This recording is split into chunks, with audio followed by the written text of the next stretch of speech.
Hi everyone, Spider-Man 1991 here, and it is day 3 of Batman Week. And for those of you who don't know, Batman Week is just basically a series of Batman-themed videos that I'm making that lead up to the release of the new Batman movie, The Dark Knight Rises, which I really look forward to. And I did these types of videos a couple at the beginning of July with Spider-Man in honor of that movie's release. So I'm doing the same thing for Batman. And in this video, I'm going to talk about my top 5 favorite Batman villains. Number 5, Two-Face.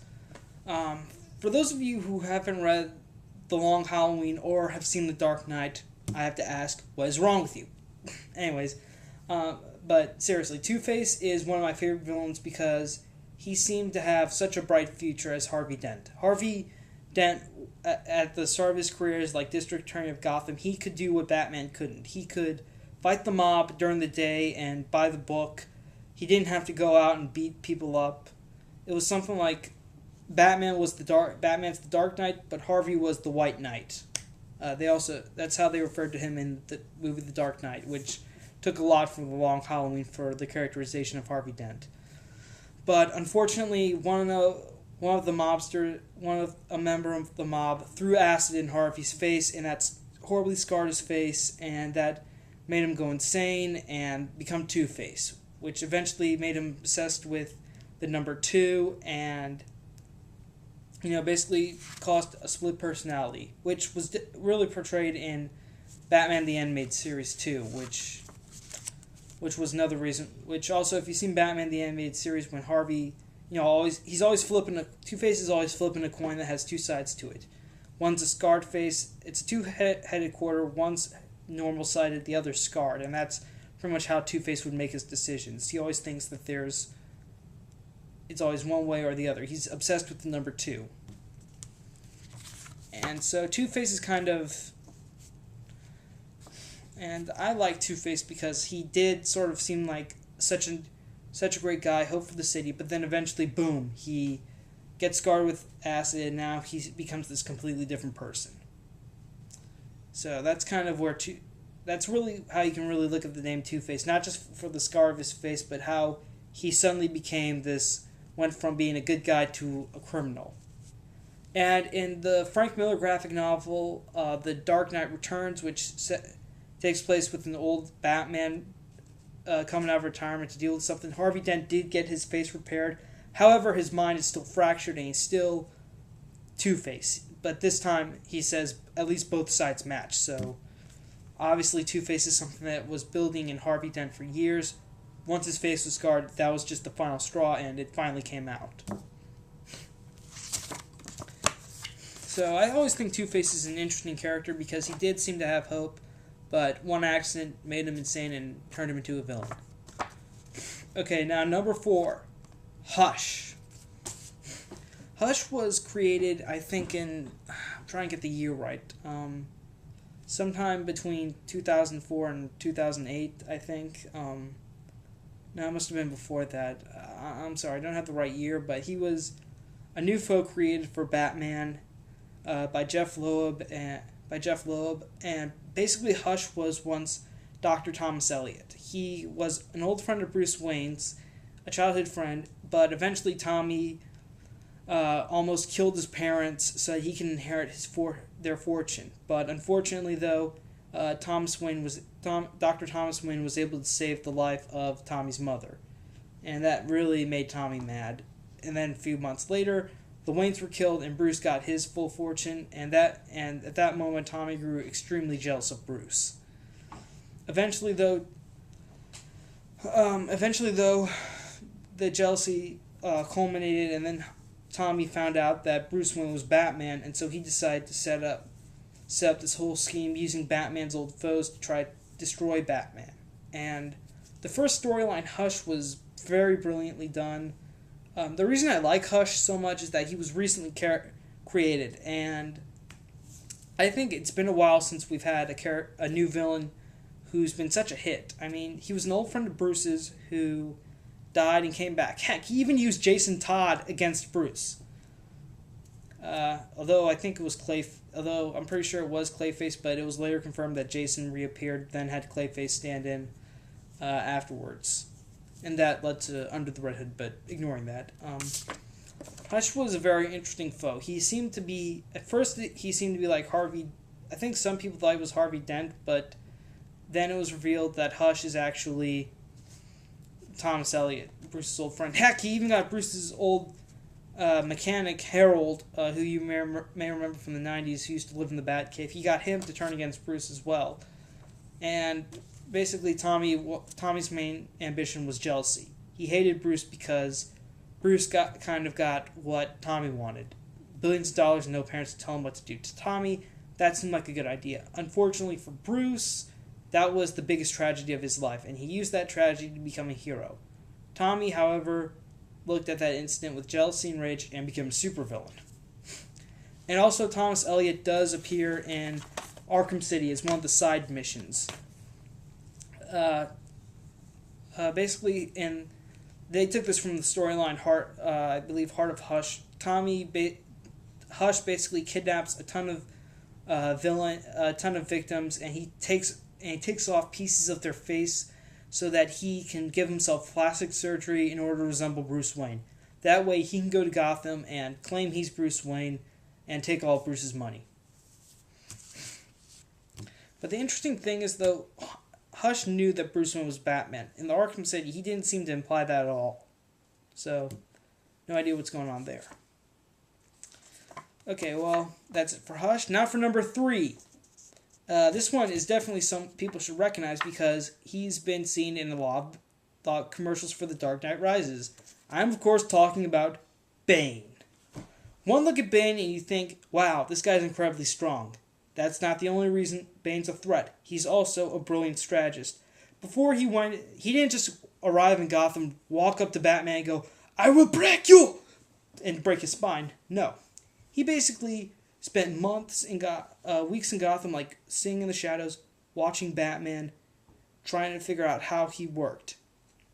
Eventually, though, Bane decided to wear Batman down by releasing a ton of inmates in Arkham Asylum loose on the city, and after Batman stopped all of them, Bane confronted Batman at Wayne Manor, and Batman, exhausted, easily lost to Bane, and that led to the iconic moment where Bane broke Batman's spine.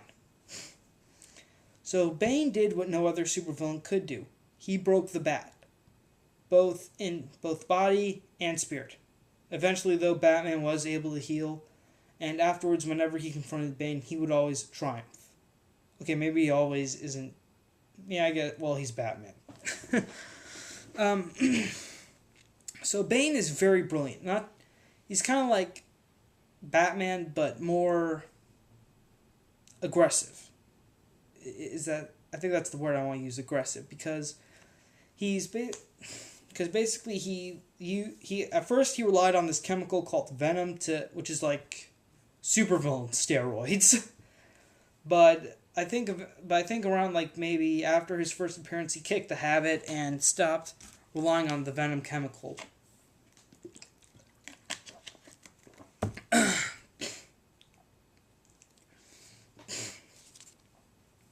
And he did make a couple of appearances in Batman, the animated series, and the New Adventures of Batman.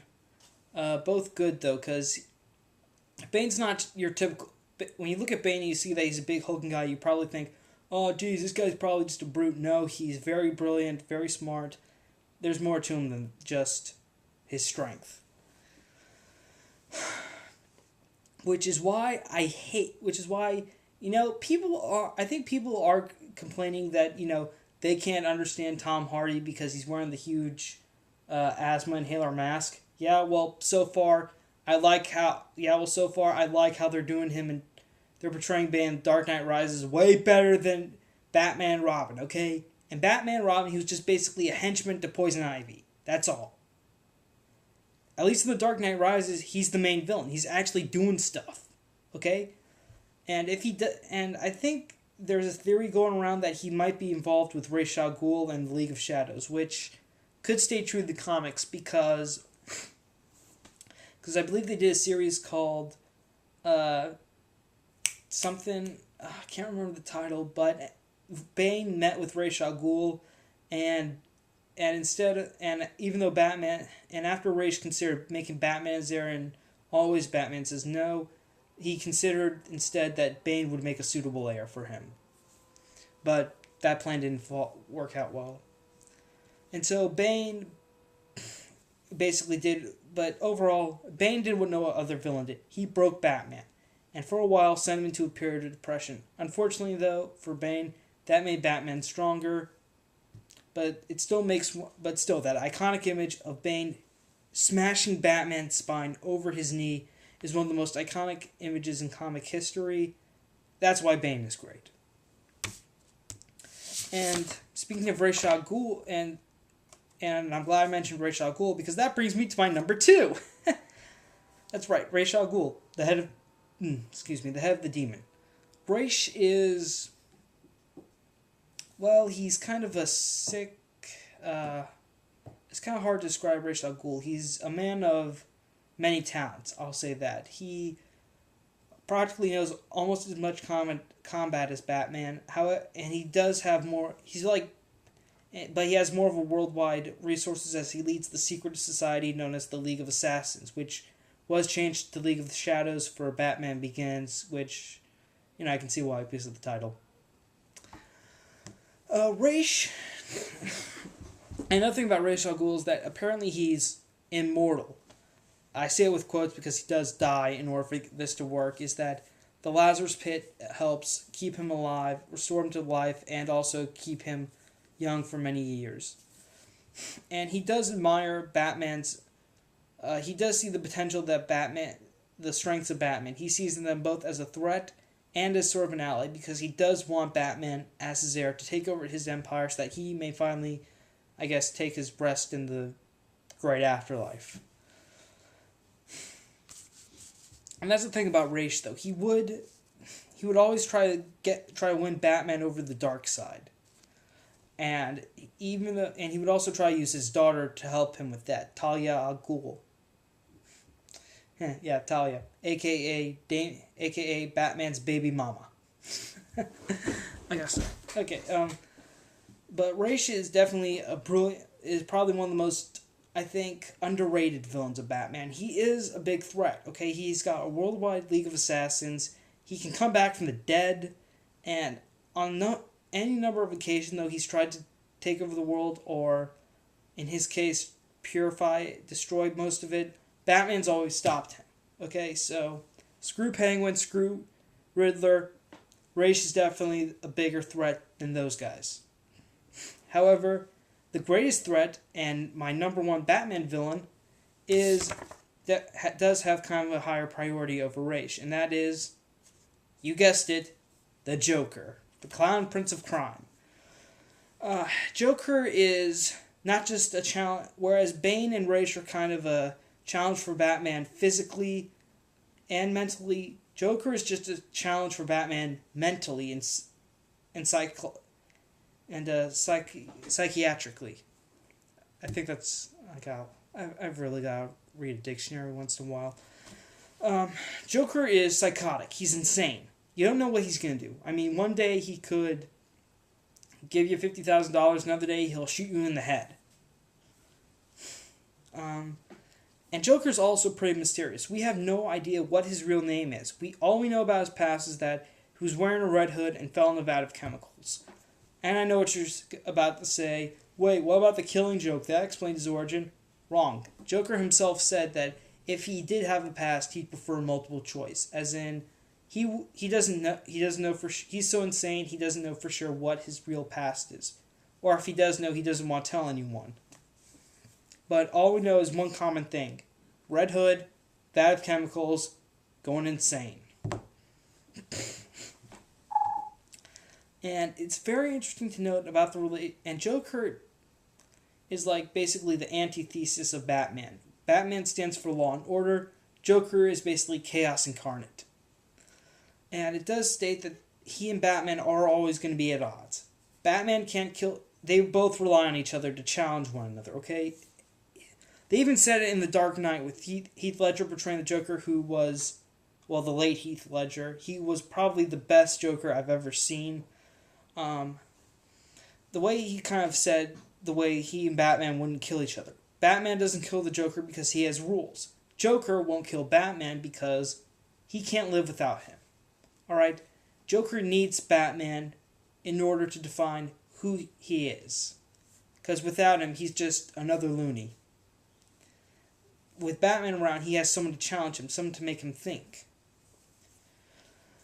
So they do kind of need each other. And Joker is definitely a threat. He's unpredictable, dangerous. You don't know what he's going to do. He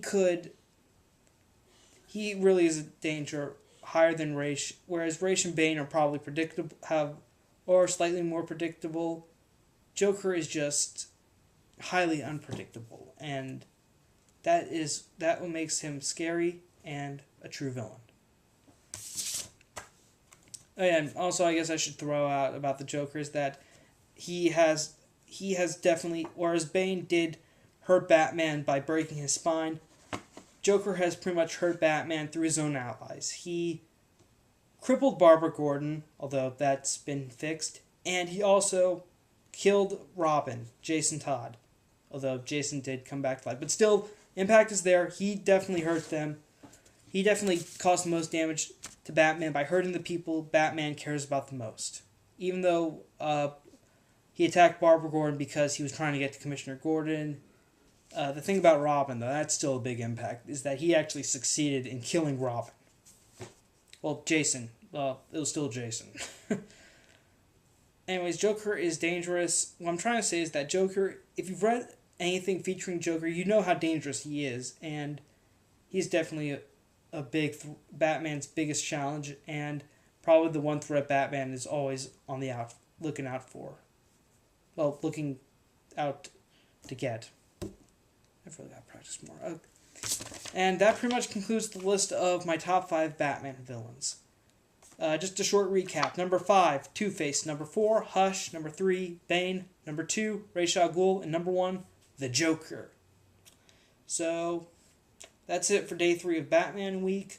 Thank you for watching. Thank you for subscribing. Stay tuned for more Batman-themed videos. Spider-Man 1991 saying see you later.